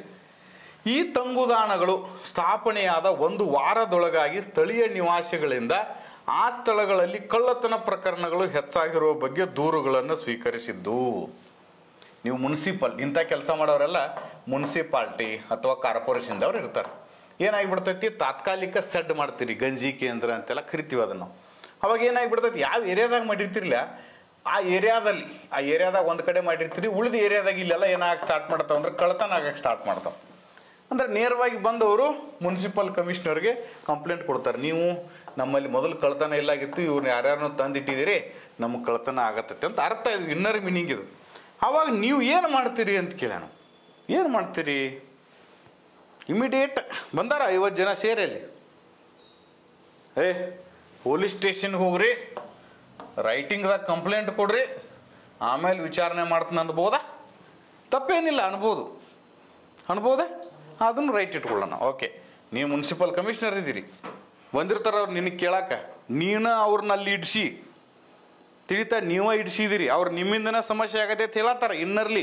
ಯಾಕಂದ್ರೆ ಮೊದಲಿಲ್ಲಾಗಿತ್ತು ಕಂಪ್ಲೇಂಟ್ಸ್, ಮೊದಲಿಲ್ಲಾಗಿತ್ತು ಕಳ್ಳತನ, ನೀವು ಅಲ್ಲಿ ಆ ವ್ಯಕ್ತಿಗಳು ಬಂದ್ರಿಂದ ಕಳ್ಳತನ ಆಗತ್ತೈತೆ ಅಂದ್ರೆ ಹೋಗ್ರಿ ಪೊಲೀಸ್ ಸ್ಟೇಷನ್ಗೆ ಹೋಗ್ರಿ, ಕಂಪ್ಲೇಂಟ್ ಕೊಡೋಗ್ರಿ ಅಂದರೆ ಆ ಮುಂದಿನವ್ರ ಸ್ಥಿತಿ ಏನು ಅನಿಸ್ತೈತಿ? ಅವ್ರಿಗೆ ಕಂಪ್ಲೇಂಟ್ ಕೊಡ್ಬೇಕಾದ್ರೆ ನೀವು ಯಾಕದ್ರಿ ಇಲ್ಲಿ ಪ್ರಶ್ನೆ ಬರ್ತೈತಲ್ಲ. ನಾವು ಯಾವಾಗ ಮುಂದಿನವ್ರನ್ನ ಸಮಾಧಾನ ಮಾಡಿಸ್ತಕ್ಕಂಥ ಸ್ಥಿತಿಯಲ್ಲಿ ಕುಂತಿರ್ತೀವಲ್ಲಿ. ಕರೆಕ್ಟ್ ಇದೆ, ತಪ್ಪಿಲ್ಲ. ಕಳ್ಳತನ ಆಗತ್ತಿದ್ರೆ ಪೊಲೀಸ್ ಸ್ಟೇಷನ್ಗೆ ಹೋಗು ಹೇಳ್ಬೋದು ನಾವು. ಆದ್ರೆ ಅದಕ್ಕಿಂತ ಬೆಸ್ಟ್ ಆಪ್ಷನ್ ಯಾವ ಅದಾವ ನೋಡೋಣ ಇದ್ರಾಗ. ನೋಡ್ರಿ, ಈ ವಿಷಯದ ಬಗ್ಗೆ ತಕ್ಷಣವೇ ವಿಚಾರಣೆ ಮಾಡುವ ಭರವಸೆನ ನಿವಾಸಿಗೆ ನೀಡುವುದು. ಅಲ್ಲಿ ನಿವಾಸಿಗಳು ಹೆಡ್ ಇರ್ತೀರಿ ನೀವು, ಗ್ರಾಮ ಪಂಚಾಯತಿ PDO ಇರ್ಬೋದು, ಮುನ್ಸಿಪಾಲ್ಟಿ ಚೀಫ್ ಆಫೀಸರ್ ಇರ್ಬೋದು, ಕಾರ್ಪೊರೇಷನ್ ಕಮಿಷನರ್ ಇರ್ಬೋದು. ಅವಾಗ ಹೇಳ್ತಾರೆ, ಆಯಿತು ನಾನು ಇಮಿಡಿಯೇಟಾಗಿ ಏನು ಮಾಡ್ತೀನಿ, ಇದನ್ನ ತನಿಖೆ ಮಾಡ್ತೀನಿ, ನೀವು ತಲೆ ಕೆಡಿಸ್ಕೋಬೇಡಿ, ನಿಮ್ಗೆ 2-3 ತಾಸಿನಲ್ಲಿ ಪರಿಹರಿಸ್ತೀನಿ. ನಿಮ್ಮ ಕಳ್ಳರು ಯಾರು ಅಂತ ಹಿಡಿಯೋದಕ್ಕೆ ನಾನು ಇಮಿಡಿಯೇಟಾಗಿ ಲೋಕಲ್ ಅಥಾರಿಟಿಗೆ ಮಾತಾಡ್ತೀನಿ, ಪೊಲೀಸರೊಂದಿಗೆ ಮಾತಾಡ್ತೀನಿ ನಾನು. ನೋಡಿ, ಹಿಂಗೆ ಹೇಳೋದು ಚಲೋನೋ ಅಥವಾ ಪೊಲೀಸ್ ಸ್ಟೇಷನ್ಗೆ ಹೋಗಿ ದೂರು ಕೊಡ್ರಿ ಅಂತ ಅವ್ರಿಗೆ ಹೇಳೋದು ಚಲೋನೋ? ನೀವು ಜವಾಬ್ದಾರಿಯುತ ವ್ಯಕ್ತಿಯಾಗಿ ಇದು ಸರಿ ಅನ್ಸಾತೈತಿ ನನಗೆ, ಅದು ಸರಿ ಅನ್ಸಾತೈತಿ. ಮಾನವೀಯತೆಯಿಂದ ಮಾಡಿರೋ ಪ್ರಯತ್ನಗಳನ್ನ ಪರಿಗಣಿಸುವಂತೆ ನಿವಾಸಿಗಳಿಗೆ ಕೋರುವುದು. ಅಲ್ಲೇ ಕಳ್ತನ ಆಕತ್ರಿ, ಪಾಪ ಅವ್ರಿಗೆ ತಿನ್ನಕ್ಕೆ ಕೊಳ್ಳಿಲ್ಲ, ಇಲ್ಲಿ ತಂದಿಟ್ಟಣ್ಣ, ಮಾನವೀಯತೆ ಅಂತ ಒಂದು ಕೆಲಸ ಮಾಡೀನಿ, ಬಿಡ್ರಿ, ಹಣಕ್ಕೆ ಬರ್ತೈತಿ, ಹಣಕ್ಕೆ ಬರಂಗಿಲ್ಲಲ್ಲ. ನೋಡಿ, ಇಲ್ಲಿ ನಾವು ಇದನ್ನು ಸ್ಟೇಟ್ ವೇ ಹೊಡೆದು ಹಾಕ್ಬೋದು. ಮಾನವೀಯತೆಯಿಂದ ಬಿಡ್ರಪ್ಪ, ಹಣಕ್ಕೆ ಬರಂಗಿಲ್ಲ, ಯಾಕಂದ್ರೆ ಕಳ್ಳತನದ ಸಮಸ್ಯೆ ಆಗ್ತಾ ಇದೆ ಅವರಿಗೆ, ಅವ್ರ ಮನೆಯಾಗಿರ್ತಕ್ಕಂಥ ವಸ್ತುಗಳು ಕಳ್ಳತನ ಆಗ್ತಾ ಇದೆ. ಯೋಜನೆಯನ್ನು ಮುಂದುವರಿಸುವುದು ಮತ್ತು ಅವರ ದೂರನ್ನು ನಿರ್ಲಕ್ಷಿಸುವುದು. ಒಬ್ಬ ಜವಾಬ್ದಾರಿಯುತ ಮುನ್ಸಿಪಲ್ ಕಮಿಷನರ್ ಆಗಿ, ಚೀಫ್ ಆಫೀಸರ್ ಆಗಿ, ಪಂಚಾಯತ್ ಡೆವಲಪ್ಮೆಂಟ್ ಆಫೀಸರ್ ಆಗಿ ಈ ಥರ ಹೇಳಕ್ಕೆ ಬರುತ್ತೆ? ಹೇಳೋರು ಹೇಳ್ತಾರ್ರಿ, ಅವರ ಸುಳ್ಳು ಹೇಳ್ಕೊತ ಬರ್ತಾರಿಲ್ಲ ಅಂತೇಳಿ ನಿರ್ಲಕ್ಷಿಸಕ್ಕೆ ಬರ್ತೈತೆ? ಬರಂಗಿಲ್ಲ. ಹಂಗಾದ್ರೆ ನೋಡಿ, ಇವೆರಡೂ ತಪ್ಪದು. ಈಗ ಇವೆರಡೂ ಕೂಡ 0% ಅಂತಿದ್ದು ಉತ್ತರ, 2 0. ಇಲ್ಲಿ ಏನಿದೆ ಅಂದರೆ ಸ್ವಲ್ಪ ಪರ್ಸೆಂಟೇಜ್ ವೇರಿಯೇಷನ್ ಆಗ್ತದೆ. ಯಾವ್ದು ಆಗ್ಬೋದು ಇದ್ರಾಗ? ಯಾರಾದರೂ ನಿನ್ನ ಕಡೆ ಪರಿಹಾರ ಕೇಳ್ಕೊತ ಬಂದಾಗ ನೀ ಪರಿಹರಿಸ್ತೀನಿ ಅಂಥೇಳಿ ಭರವಸೆ ಕೊಟ್ಟೆ ಅಂದ್ರೆ ಅವ್ರು ಸ್ಯಾಟಿಸ್ಫೈ ಆಗ್ತದೆ. ಆವಾಗ ನೀ ಏನು ಮಾಡ್ಬೇಕಂದ್ರೆ ಪೊಲೀಸ್ ಸ್ಟೇಷನ್ಗೆ ಹೋಗ್ರಿ ಅಂತ ಅವ್ರಿಗೆ ಹೇಳೋದಕ್ಕಿಂತ ನಾನೇ ಇದನ್ನು ಬಗೆಹರಿಸ್ತೀನಿ ಅಂತೇಳಿ ಹೇಳಿದ್ರೆ 100% ಪ್ರಾಬ್ಲಮ್ ಸಾಲ್ವ್ ಆಗತ್ತೆ. ಇಲ್ಲಿ 90% ಸಾಲ್ವ್ ಇದೆ. ಅವರಿಗೆ ನಿಜವಾಗ್ಲೂ ಕೂಡ ಪೊಲೀಸ್ ಸ್ಟೇಷನ್ ಹೋಗಂತ ಹೇಳ್ಬೋದು. ತಾವೇ ಮುಖ್ಯಸ್ಥರಾಗಿರೋದ್ರಿಂದ ನಿಮಗೆ ಪೊಲೀಸ್ ಸ್ಟೇಷನ್ ಪೊಲೀಸ್ ಆಫೀಸರ್ ನಿಮ್ಮ ಜೊತೆಗೆ ಅಲ್ಲಿ PSIಯೋ ಅಥವಾ ಪೊಲೀಸ್ ಇನ್ಸ್ಪೆಕ್ಟರೋ ಅಥವಾ DYSPನೋ SPಗಳೋ ನಿಮಗೆ ಆಡಳಿತದಲ್ಲಿ ಪರಿಚಯ ಇರೋದರಿಂದ ನೀವು ಕೂಡಲೇ ಪೊಲೀಸ್ ಸ್ಟೇಷನ್ಗೆ ನೀವೇ ದೂರನ್ನು ಸಲ್ಲಿಸಬಹುದು. ಅವ್ರ ಕಡೆ ದೂರು ಸಲ್ಲಿಸಕ್ಕೆ ಹೇಳಿದೆ ನೀವೇ ಒಂದು ದೂರನ್ನು ಸಲ್ಲಿಸಿ ಇಲ್ಲಿ ನಿವಾಸಿಗಳಿಗೆ ಸಮಸ್ಯೆ ಆಗ್ತಾ ಇದೆ, ಕಂಡಿಡ್ರಿ ಕಳ್ರ ಅಂತ ಹೇಳಿದ್ರೆ 100% ಇದಾಗ್ತದೆ, ಇದು 90% ಆಗ್ತದೆ. So that which one is best KS ದಲ್ಲಿ 200 ಕ್ವಶನ್ಸ್ ಕೊಟ್ಟಿರ್ತಾರೆ ಪ್ರಿಲಿಮ್ಸ್ದಾಗ. ಅದ್ರಾಗ ವಿಚ್ ಒನ್ ಈಸ್ ಬೆಸ್ಟ್ ಅಂತೇಳಿ ಮೇಲಿನವ್ರನ್ನ ಆಯ್ಕೆ ಮಾಡ್ಕೋತಾರೆ ನೋಡಿ. ಹಾಗೆ ಇಲ್ಲಿ ವಿಚ್ ಒನ್ ಈಸ್ ಬೆಸ್ಟ್ ಅಂತಕ್ಕಂಥದ್ದನ್ನು ನಾವೇನು ಮಾಡಬೇಕು, ಆಯ್ಕೆ ಮಾಡ್ಕೋಬೇಕು. ಇನ್ನೊಂದು ಭಾಳ ಇಂಪಾರ್ಟೆಂಟ್ ಇದೆ, 59 ಕ್ವಶನ್ ನಂಬರ್ 59 ಇದು. ಒಬ್ಬ ಪ್ರಭಾವಿ ವ್ಯಕ್ತಿಯ ಸೊಸೆ ವರದಕ್ಷಿಣೆ ಕೊರತೆಗೆ ಸಂಬಂಧಿಸಿದಂತೆ ತನ್ನ ಅತ್ತೆ ಮಾವಂದಿರ ಶೋಷಣೆಗೊಳಗಾಗಿದ್ದು, ಇದನ್ನು ಕುರಿತಂತೆ ಆಡಳಿತ ಪ್ರಾಧಿಕಾರವಾದ ನಿಮ್ಮಲ್ಲಿ ಅಡ್ಮಿನಿಸ್ಟ್ರೇಟಿವ್ ಹೆಡ್ ನೀವು ಬಂದಿದ್ದಾರೆ. ಪ್ರಭಾವಿ ವ್ಯಕ್ತಿ ಅಂದ್ರೆ ತಗೋಬಹುದು ನೀವು, ಯಾರಪ್ಪ ಅಗ್ದಿ ಪ್ರಭಾವಿ ವ್ಯಕ್ತಿ ಇರ್ತಾರೆ, ಅವರು MLA ಇರ್ಬೋದು ಅಥವಾ MP ಇರ್ಬೋದು ಅಥವಾ ನಿಮ್ಮ ಗ್ರಾಮ ಪಂಚಾಯತಿ ಅಧ್ಯಕ್ಷ ಇರ್ಬೋದು, ಅವರು ಭಾಳ ಪ್ರಭಾವಿ ವ್ಯಕ್ತಿಗಳೇ ತಿಳಿತಾ. ಅವ್ರ ಸೊಸೆ ಬರ್ತಾಳೆ, ನನಗೆ ವರದಕ್ಷಿಣೆ ಕಿರುಕುಳ ಆಗ್ತಾ ಇದೆ ಅತ್ತೆ ಮಾವಂದಿಂದ ಅಂತೇಳಿ ಆಡಳಿತ ಪ್ರಾಧಿಕಾರ ನೀವು ಯಾರು ಇರ್ಬೋದು, ಪಂಚಾಯತಿಯಲ್ಲಿ PDO ಇರ್ಬೋದು, ನೀವು ಯಾರೋ ತಾಲೂಕಿನಲ್ಲಿ ತಹಶೀಲ್ದಾರ್ ಇರ್ಬೋದು ಅಥವಾ ಸಬ್ ಡಿವಿಷನಲ್ದಲ್ಲಿ ಅಸಿಸ್ಟೆಂಟ್ ಕಮಿಷನರ್ ಇರ್ಬೋದು ಅಥವಾ ಜಿಲ್ಲೆಯಲ್ಲಿ DC ಇರ್ಬೋದು, ಏನೇ ಇರ್ಬೋದು, ನೀವು ಹಿಂಗೆ ಥಿಂಕ್ ಮಾಡ್ಕೋಬೇಕು ನೀವು. ಆವಾಗ ಆಕೆಯ ಮಾತಾಪಿತೃರು ಸಾಮಾಜಿಕ ಒತ್ತಡಗಳ ಕಾರಣದಿಂದ ನಿಮ್ಮನ್ನು ಸಮೀಪಿಸಲಾಗುತ್ತಿಲ್ಲ. ಈ ಹೆಣ್ಮಗಳದಲ್ಲ, ಅವರು ಅವ್ವ ಅಪ್ಪ ನಿಮ್ಮ ಕಡೆ ಬರಾಕಾಗತ್ತೆ. ಯಾಕೆ ಹೇಳ್ರಿ, ಅಲ್ಲಿ ಹೋದ್ರೆ ಸುಮ್ಮನೆ ಕಿರಿಕಿರಿ ಯಾಕೆ, ಸೋಷಿಯಲ್ ರೆಸ್ಪೆಕ್ಟ್ ಹಾಳಾಗ್ತದೆ ಅಂಥೇಳಿ. ಆವಾಗ ನೀವೇನು ಮಾಡ್ತೀರಪ್ಪ ನೀವು ಅಧಿಕಾರಿಗಳೇ ಅಂತ ಕೇಳ್ಯಾರ. ಒಂದನೇದು ವಿವರಣೆಗಾಗಿ ವಿವಾಹ ಸಂಬಂಧಿತರನ್ನ ಕರೆಸ್ಬೋದು, ಅದು ಏನು ತಪ್ಪಿಲ್ಲ, ಅದು ಕೂಡ ಸರಿ ಅನಿಸ್ತದೆ. ಆ ಸ್ತ್ರೀಯನ್ನ ಸಂದರ್ಭಕ್ಕನುಗುಣವಾಗಿ ಹೊಂದಾಣಿಕೆ ಮಾಡಿಕೊಳ್ಳಲು ಸಮಾಲೋಚಿಸುವುದು, ಇರೋದಪ್ಪ ಇದೇನು ಇರಾಗಿಲ್ಲನ ಅಂತ ಹೇಳಿಸಿಂದ ನೀ ಹೆಂಗಾರ ಮಾಡಿ ಅಡ್ಜಸ್ಟ್ ಮಾಡ್ಕೊಂಡು ಹೋಗುವ, ಹೊಂದಾಣಿಕೆ ಮಾಡ್ಕೊಂಡು ಹೋಗುವ ಅಂತ ಹೇಳಕ್ಕೆ ಬರ್ತೈತಿ ಅಧಿಕಾರಿಯಾಗಿ. ಹೇಳಕ್ಕೆ ಬರಂಗಿಲ್ಲ, ಇದನ್ನ ಮೊದಲೇ ರಾಂಗ್ ಮಾಡ್ಕೋಬೇಕು. ಯಾಕಂದ್ರೆ 1961 ಐ ಥಿಂಕ್ ವರದಕ್ಷಿಣೆ ನಿಷೇಧ ಕಾಯ್ದೆ 1961 ಅಥವಾ 69, ನಾನು ಕನ್ಫ್ಯೂಷನ್ ಇದೆ, ನೀವು ಕಮೆಂಟ್ ಮಾಡಿ. ಒಂದು ಕಾಯ್ದೆ ಜಾರಿಗೆ ಬಂದಿದೆ, ವರದಕ್ಷಿಣೆ ನಿಷೇಧ ಕಾಯ್ದೆ. ಅದರ ಪ್ರಕಾರ ನೀವು ಹೊಂದಾಣಿಕೆ ಮಾಡ್ಕೊಂಡು ಹೋಗೋದು ಹೇಳಕ್ಕೆ ಬರಂಗಿಲ್ಲ, 2ನೇ ಆಪ್ಷನ್ ತಪ್ಪಾಗ್ತದೆ. 3ನೇದು ಕಾಯುವುದು ಮತ್ತು ನಿಮ್ಮ ಬಳಿ ಆಕೆಯ ಮಾತಾಪಿತೃಗಳು ಅನುಸಂಧಾನಕ್ಕೆ ಬಂದಲ್ಲಿ ಮಾತ್ರ ಕ್ರಮ ಕೈಗೊಳ್ಳುವುದು. ಅವ್ರ ತಂದೆ ತಾಯಿಗಳು ದೂರದಾರಲ್ಲ, ಅವ್ರನ್ನ ಕರ್ಕೊಂಬಾಣಿ, ಅವ್ರು ಕರ್ಕೊಂಡ್ಬರ್ತಕ್ಕನ್ನ ಕೇಸ್ ಬುಕ್ ಮಾಡಂಗಿಲ್ಲ ಅನ್ನಕ್ಕೆ ಬರ್ತೈತಿ. ಯಾರ ತೊಂದರೆಗೆ ಒಳಗಾಗ್ಯಾರೋ ಅವ್ರು ಬಂದು ನಿನ್ನ ಮುಂದೆ ತೊಂದರೆ ಹೇಳಿದ್ರಂದ್ರೆ ನೀವು ಕ್ರಮ ತೊಗೊಳಕ್ಕೆ ರೆಡಿ ಇರ್ಬೇಕು. ನಿಮ್ಮ ಅವ್ವನ ಕರ್ಕೊಂಬಾ, ನಿಮ್ಮ ಅಪ್ಪನ ಕರ್ಕೊಂಬಾ, ಹಂಗಂದ್ರೆ ಶಾಲ್ಯಾಗ ಹುಡುಗರು ಹೇಳಿದ ಆಕೈತಿ. ಶಾಲ್ಯಾಗ ಹುಡುಗ ಕಾಡಕತ್ತಂದ್ರೆ 1ನಂತೆ 2ನಂತೆ 3ನಂತೆ ಇದ್ದಾಗ ನಿಮ್ಮ ಅಪ್ಪನ ಕರ್ಕೊಂಬಾ ಅಂತ ಕಳಿಸ್ತಿದ್ರಲ್ಲ ಶಿಕ್ಷಕರು, ಹಂಗಾಗ್ತದೆ. ಹಂಗೂ ಕೂಡ ಹೇಳಕ್ಕೆ ಬರಂಗಿಲ್ಲ. ಸೊ ದಟ್ ಇದು ಆಪ್ಷನ್ ಏನಾಕತಿ, ಪರ್ಸೆಂಟೇಜ್ 0% ಅದ, ಇವು ಒಟ್ಟ ಪರ್ಸೆಂಟೇಜೇ ಇಲ್ಲ ಅಲ್ಲಿ. ಪೊಲೀಸರಲ್ಲಿ ದೂರನ್ನು ಸಲ್ಲಿಸಲು ಆಕೆಗೆ ತಿಳಿಸುವುದು, ನೋಡಿ ಇದು ಕೂಡ ಕರೆಕ್ಟ್ ಇದೆ. ಪೊಲೀಸರಿಗೆ ದೂರನ್ನ ಕೊಟ್ಬಿಡಿ, ನೀವು ಪೊಲೀಸರಿಗೆ ಏನು ಮಾಡಿ ದೂರು ಕೊಡಿ ಅಂತ ಹೇಳೋದು. ಹಿಂಗಾದ್ರೆ ಈಗ 1 ಮತ್ತು 2 ಸರಿ ಅನಿಸ್ತಾ ಇದೆ ನಮಗೆ. ಯಾವುದು ಕರೆಕ್ಟ್ ಆಗ್ಬೋದು ಇದ್ರಾಗ? ವಿವಾಹ ವಿಚಾರಣೆಗಾಗಿ ವಿವಾಹ ಸಂಬಂಧಿತರನ್ನ ಕರೆಯೋದು. ವಿವಾಹ ಸಂಬಂಧಿತರಂದ್ರೆ ಗಂಡನ್ನ ಕರೆಸುವುದು, ಅವರ ಅತ್ತೆ ಮಾವನನ್ನ ಕರೆಸುವುದು, ತಿಳಿತಾ, ಅತ್ತೆ ಮಾವನನ್ನ ಕರೆಸುವುದು. ಹೌದಾ? ಇದು ನಿಮಗೆ 50% ಕರೆಕ್ಟ್ ಇದೆ. ಆದರೆ ವರದಕ್ಷಿಣೆ ಅಂತಕ್ಕಂಥದ್ದು ಬಂದಾಗ ಅದು ಕಾಯ್ದೆ ಆಗಿರೋದ್ರಿಂದ ಯಾವುದೇ ಕಾಯ್ದೆಯ ಉಲ್ಲಂಘನೆ ಆದರೆ ಮೊದಲೇನು ಮಾಡಬೇಕು, ಪೊಲೀಸ್ ಸ್ಟೇಷನ್ಗೆ ಏನು ಕೊಡ್ಬೇಕ್ರಿ, ಕಂಪ್ಲೇಂಟ್ ಕೊಡ್ಬೇಕು, ಕಾಯ್ದೆ ಅಂತಕ್ಕಂಥ ವಿಷಯ ಬಂದಾಗ. ಸೊ ದ್ಯಾಟ್ ಇಲ್ಲಿ ಪೊಲೀಸರಲ್ಲಿ ದೂರು ಸಲ್ಲಿಸಲು ಆಕೆಗೆ ತಿಳಿಸುವುದು. ಮೊದಲು ಹೋಗಿ ನೀವು ಪೊಲೀಸ್ ದೂರು ಕೊಡು, FIR ಮಾಡಿಸು, ನಾನು ನಿನಗೆ ಎನ್ಕ್ವೈರಿ ನನ್ನ ಕಡೆನ ಬರ್ತೈತೆ, ಅದು ಆವಾಗ ನಾ ಕರೆಕ್ಟಾಗಿ ಎನ್ಕ್ವೈರಿ ಮಾಡ್ತೀನಿ ಅಂತ ಹೇಳ್ಬೇಕು. This is 100% correct. ಆವಾಗ 4th ಆಪ್ಷನ್ ಕರೆಕ್ಟ್ ಆಗತ್ತೆ. ಇದು 50% ಮಾತ್ರ ಕರೆಕ್ಟ್ ಆಗಿರೋದ್ರಿಂದ ಈ 3 ಕೂಡ ತಪ್ಪಾಗ್ತವೆ. 4 ಏನಾಗ್ತದೆ, ಸರಿಯಾಗಿರ್ತಕ್ಕಂತಹ ಒಂದು ಆಯ್ಕೆ ಆಗುತ್ತದೆ. ಈಗ ನಾವು 64ಗೆ ತೆರಳೋಣ. 64 ನೋಡಿ, ಭಾಳ ಇಂಪಾರ್ಟೆಂಟ್ ಇದೆ. ಇದು ಪ್ರೈವೇಟ್ದಲ್ಲಿ ಕೇಳೋಣ. ಇನ್ಕ ತನಕ ಪಬ್ಲಿಕ್ ವಿಷಯ, ಪಬ್ಲಿಕ್ ಅಡ್ಮಿನಿಸ್ಟ್ರೇಷನ್ ಇತ್ತು. This is private administration. ಯಾರಾದರೂ ಪೊಲಿಟಿಕಲ್ ಸೈನ್ಸ್ ಪಬ್ಲಿಕ್ ಅಡ್ಮಿನಿಸ್ಟ್ರೇಷನ್ ಓದಿದ್ರೆ ಗೊತ್ತಾಗತ್ತೆ. ಇಲ್ಲಿ ತನಕ ನಾವು ಪಬ್ಲಿಕ್ ಅಡ್ಮಿನಿಸ್ಟ್ರೇಷನ್ ನೋಡಿದ್ವಿ, ಸರ್ಕಾರಿ ಕಚೇರಿಯಲ್ಲಿ ಮುಖ್ಯಸ್ಥರಾಗಿ ನೀವೇನು ಮಾಡ್ತೀರಿ ಅಂತ ನೋಡಿದ್ವಿ. ಇನ್ಮೇಲೆ ಪ್ರೈವೇಟ್ದಲ್ಲಿ ಹೆಂಗಿರುತ್ತೆ, ನೀವು ಮುಂದುವರಿದ ಒಂದು FMCG, fast moving consumer goods ಅಂತೀವಿ ನಾವು. FMCG ಲಾಂಗ್ ಫಾರ್ಮ್ ಏನಂದ್ರೆ ಫಾಸ್ಟ್ ಮೂವಿಂಗ್ ಕನ್ಸ್ಯೂಮರ್ ಗೂಡ್ಸ್ ಯಾವುದಪ್ಪ, ಫಾಸ್ಟ್ ಮೂವಿಂಗ್ ಕನ್ಸ್ಯೂಮರ್ ಗೂಡ್ಸ್ ಯಾವುದು, ಬಿಸ್ಕಿಟ್, ಓಕೆ, ಲೇಸ್ ಪ್ಯಾಕೆಟ್, ಈ ಥರ ಇಮಿಡಿಯೇಟಾಗಿ ಏನಾಗ್ತಿರ್ತದೆ, ಫಾಸ್ಟಾಗಿ ಮೂವ್ ಆಗ್ತಿರ್ತೈತೆ. ಫಾಸ್ಟ್ ಮೂವಿಂಗ್ ಕನ್ಸ್ಯೂಮರ್ ಗೂಡ್ಸ್ ಅದು ತಯಾರಾದ ತಕ್ಷಣ 3 ದಿನದಾಗ ಎಲ್ಲ ಮಾರಾಟ ಆಗಿರ್ತೈತೆ. ಹಾಗೆ ಆ ಕಂಪ್ನಿ ಒಂದರ ಭಾಗವಾಗಿದ್ದೀರಿ. ಭಾಗ ಅಂದ್ರೆ ಆ ಕಂಪ್ನಿಯಲ್ಲಿ ತಾವು ಕೂಡ ಇದ್ದೀರಿ. ಇತ್ತೀಚೆಗಷ್ಟೇ ಫುಡ್ ಅಥಾರಿಟಿ ಆಫ್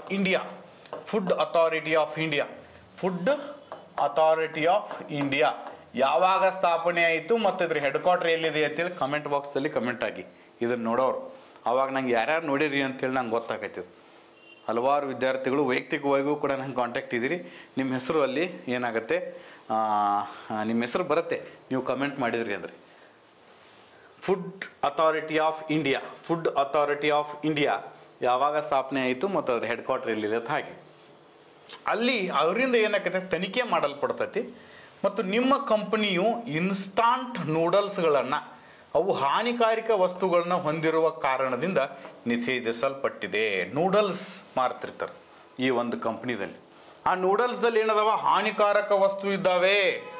ಈಗ ಮೊನ್ನೆ ನ್ಯೂಸ್ ಪೇಪರ್ದಲ್ಲೂ ಕೂಡ ತಾವು ಓದಿದ್ರಿ, ಗೋಬಿ ಮಂಚೂರಿಯಲ್ಲಿ ಹಾಕ್ತಕ್ಕಂತಹ ಹಾನಿಕಾರಕ ವಸ್ತುಗಳು, ಬೊಂಬಾಯಿ ಮಿಠಾದಲ್ಲಿ ಹಾಕ್ತಕ್ಕಂತಹ ಹಾನಿಕಾರಕ ವಸ್ತುಗಳನ್ನ ಬಳಸಬಾರದು ಅಂತೇಳಿ ಕರ್ನಾಟಕ ಸರ್ಕಾರ ಏನು ಮಾಡಿದೆ, ನಿಷೇಧವನ್ನು ಹೇರಿದೆ. ಅದೇ ರೀತಿ ಈ ನೂಡಲ್ಸ್ಗಳಲ್ಲೂ ಕೂಡ ಹಾನಿಕಾರಕ ವಸ್ತುವನ್ನು ನಿಷೇಧಿಸಲ್ಪಟ್ಟಿದೆ. ಯಾರಿಂದ?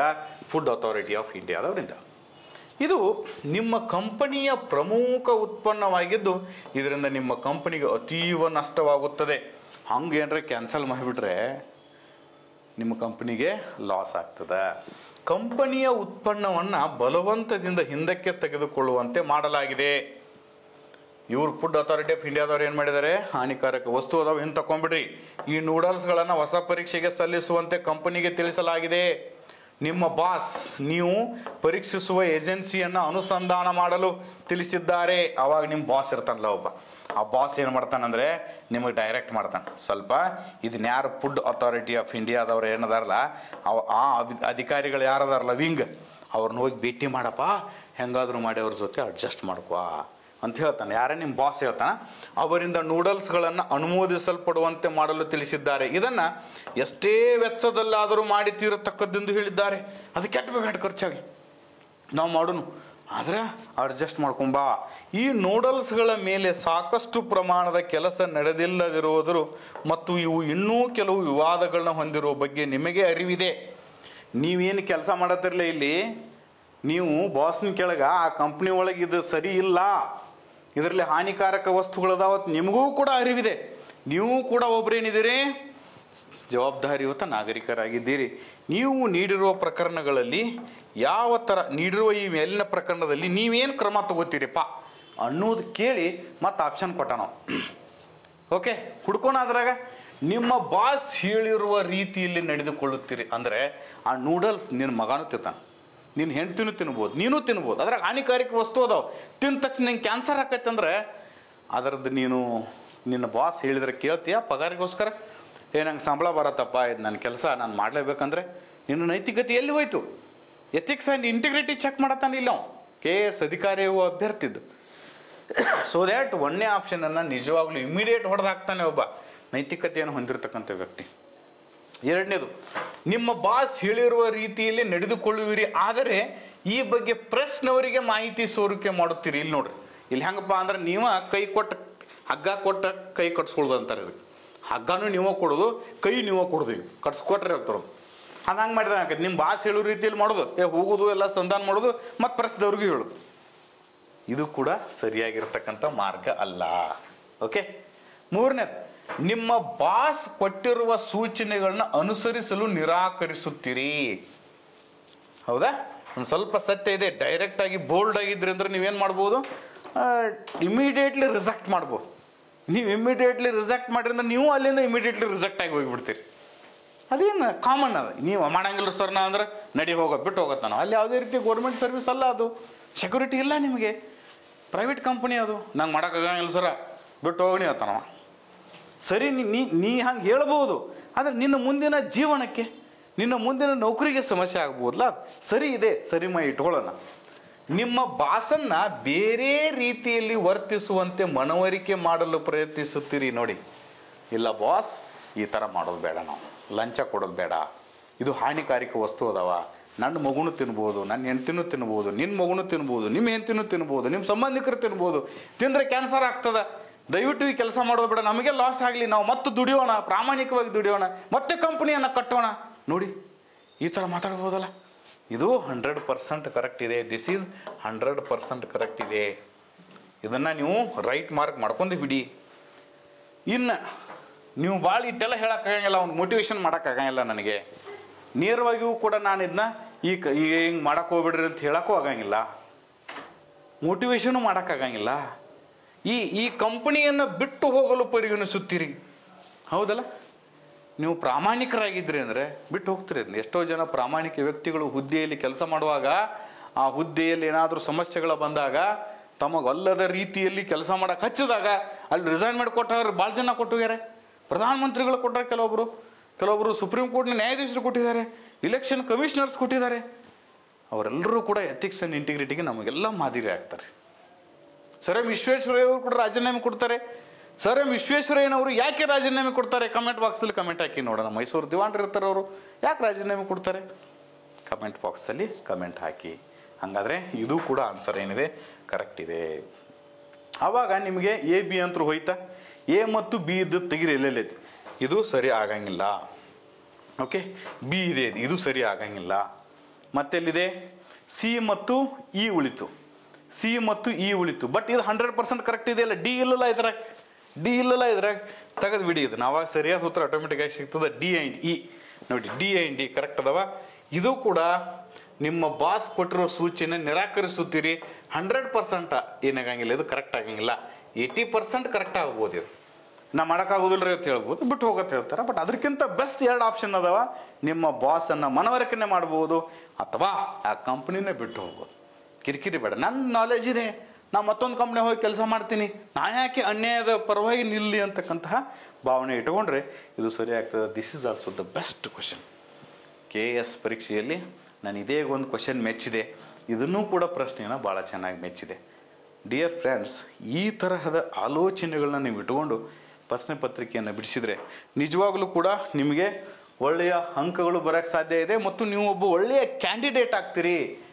ನೀವು will become A good candidate. Okay, ಇನ್ಮೇಲೆ ಮತ್ತೆ ನಿಮಗೆ ಒಂದು ಸೈನ್ಸ್ ಆ್ಯಂಡ್ ಟೆಕ್ನಾಲಜಿ ಮೇಲೆ ಕೇಳಿದ್ದೇನೆ. Science and technology based decision making. ಇದು ಎಲೆಕ್ಟ್ರಾನಿಕ್ ಅಂಚೆ, ಇಮೇಲ್ ಅಂತ ಬಂದೈತಿ ಈಗ ಎಲ್ಲರ ಕಡೆ. ಓಕೆ, ಇಮೇಲ್ ಬಂದಿದೆ, ಈಗೆಲ್ಲ ವಾಟ್ಸಪ್ ಬಂದಿದ್ದಾವೆ, ವೆಬ್ಎಕ್ಸ್ ಬಂದಿದ್ದಾವೆ, ವಿಡಿಯೋ ಕಾನ್ಫರೆನ್ಸ್ ಬಂದಿದ್ದಾವೆ, ಮತ್ತು ಮುಂದುವರೆದಿದೆ.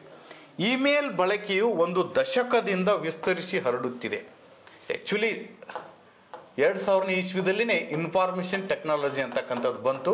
ಈಗ ನಾವು 2024ರಲ್ಲಿದ್ದೀವಿ. 24 ವರ್ಷದಲ್ಲಿ ಇನ್ಫಾರ್ಮೇಷನ್ ಟೆಕ್ನಾಲಜಿ ಏನೇನೋ ಆಗ್ತಾ ಇದೆ. ಆರ್ಟಿಫಿಷಿಯಲ್ ಇಂಟೆಲಿಜೆನ್ಸಿ ಬಂದಿದೆ, ಏನು ಬೇಕಾದ ಮಾಡ್ತಾ ಇದ್ದೀವಿ. ಅದರಲ್ಲಿ ಮತ್ತೆ ಸೈಬರ್ ಕ್ರೈಮ್ಗಳು ಜಾಸ್ತಿ ಆಗ್ತಾ ಇದೆ.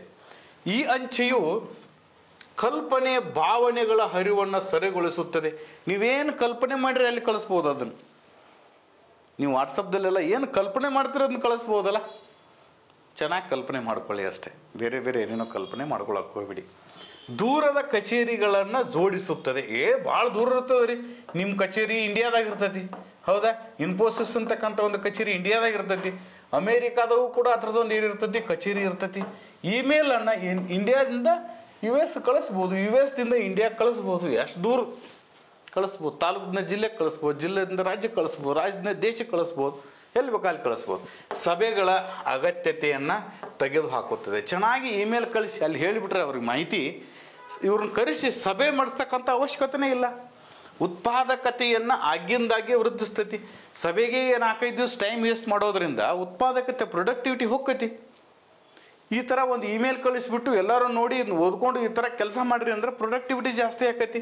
ಅಸ್ಪಷ್ಟ ಮತ್ತು ಸೂಕ್ತವಲ್ಲದ ಸಂವಹನಗಳಿಂದ ತಪ್ಪಿಸಿಕೊಳ್ಳಲು ಈ ಅಂಚೆಯನ್ನು ಹೇಗಿದ್ದರೂ ಎಚ್ಚರಿಕೆಯಿಂದ ನಿರ್ವಹಿಸಬೇಕಾಗುತ್ತದೆ. ಇದು ಭಾಳ ಇಂಪಾರ್ಟೆಂಟ್. ಮತ್ತು ನೀವು ಏನರ ಒಂದು ಇಮೇಲ್ ಕಳಿಸ್ತೀನಿ ಅಂತೇಳಿ ಅಸ್ಪಷ್ಟವಾಗಿ ಬರೆದ್ರಿ ಅಂದ್ರೆ, ಈಗ ಕೆಲವೊಬ್ರು ಬುಕ್ ಬರೆದಿರ್ತಾರೆ, ತಿಳಿಯಂಗಿಲ್ಲ ನೋಡ್ರಿ. ಅದು ಈಗ ಬೆಸ್ಟ್ ಬುಕ್ ಯಾವ್ದು ಹೇಳ್ರಿ ಅಂತ ಕೇಳ್ತೀರಿ ನೀವು.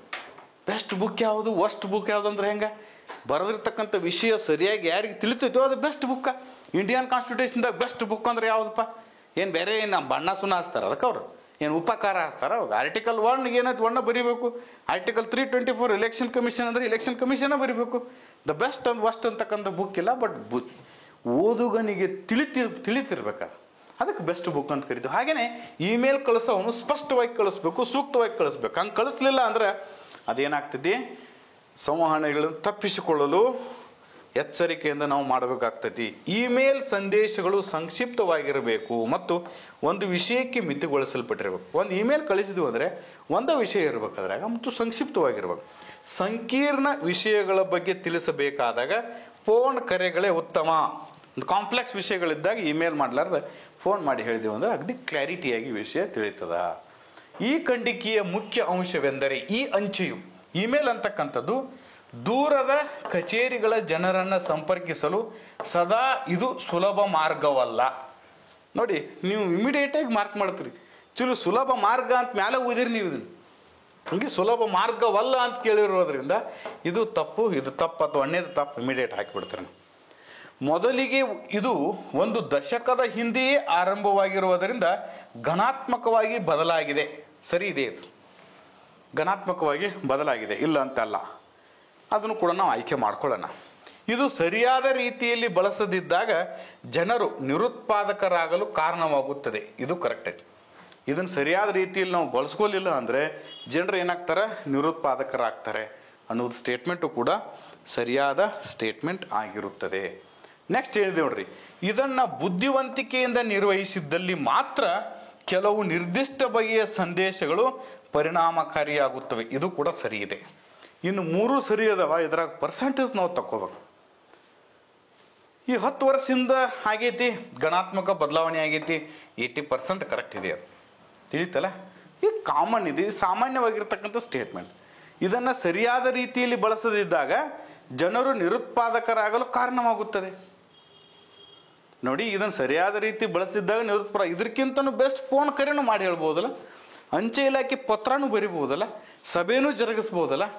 ಸೊ ದಟ್ ಇದು 100% ಅಲ್ಲ, ಇದು 90% ಕರೆಕ್ಟ್ ಆಗ್ತದ, ಇದು 80% ಕರೆಕ್ಟ್ ಆಗ್ತದ. ಇದು ನೋಡಿ, ಇದನ್ನು ಬುದ್ಧಿವಂತಿಕೆಯಿಂದ ನಿರ್ವಹಿಸಿದ್ದಲ್ಲಿ ಮಾತ್ರ ಕೆಲವು ನಿರ್ದಿಷ್ಟ ಬಗೆಯ ಸಂದೇಶಗಳಲ್ಲಿ ಪರಿಣಾಮಕಾರಿಯಾಗುತ್ತದೆ. ಇಲ್ಲಿ ಅದನ್ನ ಹೇಳ್ಯಾರ. ಇದನ್ನು ನಾವು ಬಳಸಬೇಕಾದ್ರೆ ಬುದ್ಧಿವಂತಿಕೆಯಿಂದ ಬಳಸಬೇಕು, ಅಸ್ಪಷ್ಟ ಮತ್ತು ಸೂಕ್ತವಲ್ಲದ ರೀತಿಯಲ್ಲಿ ಇರಬಾರದು, ಎಚ್ಚರಿಕೆಯಿಂದ ನಿರ್ವಹಿಸಬೇಕು, ಸಂದೇಶಗಳು ಸಂಕ್ಷಿಪ್ತವಾಗಿರಬೇಕು, ಒಂದೇ ವಿಷಯಕ್ಕೆ ಸಂಬಂಧಪಟ್ಟಿರಬೇಕು. ಹೌದಾ? ಇದು ಆಗಲಿಲ್ಲ ಅಂದ್ರೆ ಫೋನ್ ಕರೆಗಳೇ ಉತ್ತಮ ಅಂತ ಹೇಳ್ಯಾರ ಅವ್ರು. ಸೊ ದಟ್ ಇದನ್ನು ಬುದ್ಧಿವಂತಿಕೆಯಿಂದ ನಿರ್ವಹಿಸಿದ್ದಲ್ಲಿ ಮಾತ್ರ ಕೆಲವು ನಿರ್ದಿಷ್ಟ ಬಗೆಯ ಸಂದೇಶಗಳಲ್ಲಿ ಪರಿಣಾಮಕಾರಿಯಾಗ್ತದೆ ಅಂತಕ್ಕಂಥದ್ದು 100% ಸರಿಯಾದ ಉತ್ತರ ಆಗ್ತದೆ. 4 ಸರಿಯಾಗಿರ್ತಕ್ಕಂಥ ಆಯ್ಕೆ ಆಗ್ತದೆ. ಇನ್ಮೇಲೆ ನಿಮಗೆ ಮತ್ತೆ 4 ಕ್ವಶನ್ಸ್ಗಳಿದೆ. ಇದನ್ನು ಹೇಳೋ ಅವಶ್ಯಕತೆ ಇಲ್ಲ. ನೀಟಾಗಿ ಪ್ಯಾರಾಗ್ರಾಫ್ ಓದ್ಕೊಳ್ಳಿ. ಪ್ಯಾರಾಗ್ರಾಫನ್ನು ಯಾವ ಥರ ನೀವು ಓದ್ತೀರಿ ಅನ್ನೋದು ಭಾಳ ಇಂಪಾರ್ಟೆಂಟ್. ಇಲ್ಲಿ ನೋಡಿ ಬರೆಯೋದು, ಹುಡುಕಿ ಬರೆಯೋದು. 7th 8th ಕಿತ್ತಿದು, SSLC ಗಿತ್ತಿದು, ಇದು ನಿಮಗೆ ಬರಲೇಬೇಕು. ಇದನ್ನು ಅಟೆಂಪ್ಟ್ ಮಾಡಲೇಬೇಕು. ನೋಡಿ ಎಷ್ಟು ಕ್ವಶನ್ ಸಿಂಪಲ್ ಇದೆ. ಒಂದು ಕ್ವಶನ್ ಕೇಳಿ 4 ಆಪ್ಷನ್ ಕೊಟ್ಟನ, ಹುಡುಕಿ ಬರೆಯೋದಲ್ಲಿ ತಿಳಿತಾ. 97 ಹುಡುಕಿ, 99 ಹುಡುಕಿ, ಬೇಕಾದ್ರೆ ಅದನ್ನು ಸ್ಕ್ರೀನ್ಶಾಟ್ ತಗೊಳ್ಳಿ. 97ಗೆ ಇದನ್ನು ಸ್ಕ್ರೀನ್ಶಾಟ್ ತಗೊಳ್ಳಿ, 97ಗೆ ಸರಿಯಾದ ಉತ್ತರ ಹಾಕಿ ಕಮೆಂಟ್ ಬಾಕ್ಸ್ದಲ್ಲಿ. ಓಕೆ, ಇದ್ರ PPTನೂ ಕೂಡ ಶೇರ್ ಮಾಡ್ತೀನಿ ನನ್ನ ಟೆಲಿಗ್ರಾಮ್ ಚಾನಲ್ಗೆ. ನನ್ನ ಟೆಲಿಗ್ರಾಮ್ ಚಾನಲ್ ನಿಮಗೆ ID ಬೇಕಾಗಿತ್ತಂದರೆ ಡಿಸ್ಕ್ರಿಪ್ಷನ್ ಬಾಕ್ಸ್ದಲ್ಲಿ ಹಾಕ್ತೀನಿ. ಮೋನೇಶ್ ಅವರಿದ್ದಾರೆ, ಡಿಸ್ಕ್ರಿಪ್ಷನ್ ಬಾಕ್ಸ್ದಲ್ಲಿ ನನ್ನ ಟೆಲಿಗ್ರಾಮ್ ಚಾನಲನ್ನು ಹಾಕ್ತಾರೆ. 97 ಇದಕ್ಕೆ ಸರಿಯಾದ ಉತ್ತರ ಬರೀರಿ. 98 ಇದಕ್ಕೆ ಸರಿಯಾದ ಉತ್ತರ ಬರೀರಿ. ಇದ್ರದ್ದು ಪ್ಯಾರಾಗ್ರಾಫನ್ನು ನಾನು ಟೆಲಿಗ್ರಾಮ್ ಚಾನಲಲ್ಲಿ ಹಾಕ್ತೀನಿ. ನನ್ನ ಟೆಲಿಗ್ರಾಮ್ ಚಾನಲ್ದು ನಿಮಗೆ ಲಿಂಕ್ ಬೇಕಾಗಿತ್ತಂದರೆ ಆ ಲಿಂಕನ್ನು ಡಿಸ್ಕ್ರಿಪ್ಷನ್ ಬಾಕ್ಸ್ದಲ್ಲಿದೆ, ಜಾಯಿನ್ ಆಗಿ. ಓಕೆ, 98ಗೆ ಸರಿಯಾದ ಉತ್ತರ ಹಾಕಿ. 99 ತಗೊಳ್ಳಿ, ಸ್ಕ್ರೀನ್ಶಾಟ್ ತಗೊಳ್ಳಿ.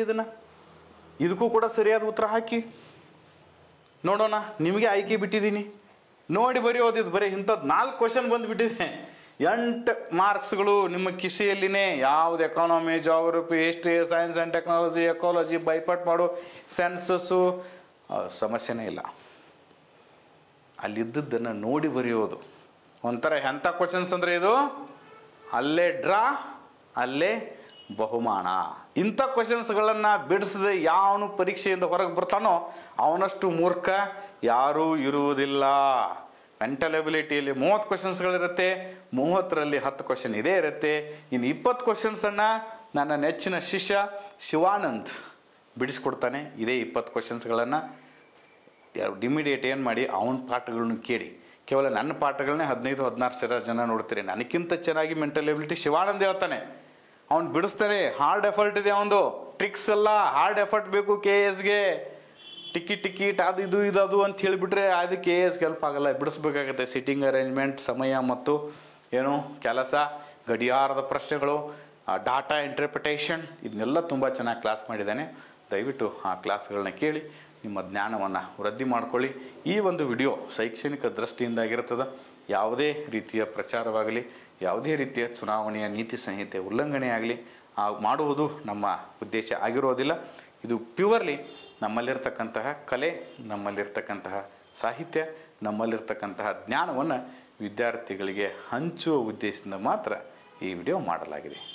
ಈ ವಿಡಿಯೋ ನೋಡಿದ್ದಕ್ಕೆ ನಿಮಗೆಲ್ಲರಿಗೂ ಕೂಡ congratulations, all the best. Thank you.